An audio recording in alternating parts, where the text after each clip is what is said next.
Meat lover ka rin ba kagaya ng karamihan? At ano ang pinakapaborito mo? Alam mo bang may isang uri ng karne mula sa isang partikular na lahi ng baka sa Japan, ang tinatawag na Wagyu o Japanese cattle. Taglay nito ang kakaibang lambot, linamnam at lasa na ayon nga sa karamihan ay malayong malayo ang lasa nito sa pangkaraniwang karne ng baka. Bukod kasi sa kakaibang itsura nito, ang mataas na marbling ng Wagyu beef o ang singit-singit na taba sa laman nito ay nagdudulot ng kakaibang lambot at linamnam. Kaya naman, ito ay kilala bilang isa sa pinakatinatangkilik at pinakamahal na uri ng karne sa buong mundo. Maraming uri ng Wagyu cattle at nahahati ito sa iba't ibang class. Ang A5 grade Wagyu ang pinakamahal sa lahat ng uri ng Wagyu.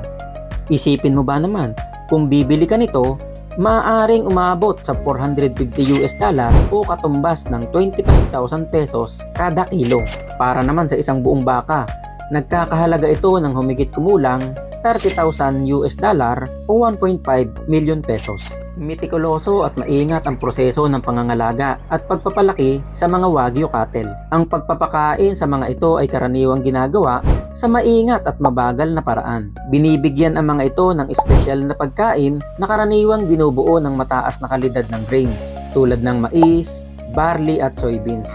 Paminsan-minsan, idinadagdag ang sake o beer sa kanilang pagkain na nakakatulong sa pagpapataas ng marbling. Bukod sa regular check-up, pinangangalagaan at pinapalaki ang mga ito sa malinis, komportable at stress-free environment. Ang mataas na production cost, mitikuloso at mahabang proseso ng pangangalaga, pagpapanatili ng mataas na kalidad at lasa, at ang limitadong supply ng A5 Wagyu beef sa mataas na demand nito ay nagdudulot ng mataas na halaga at natatanging presyo.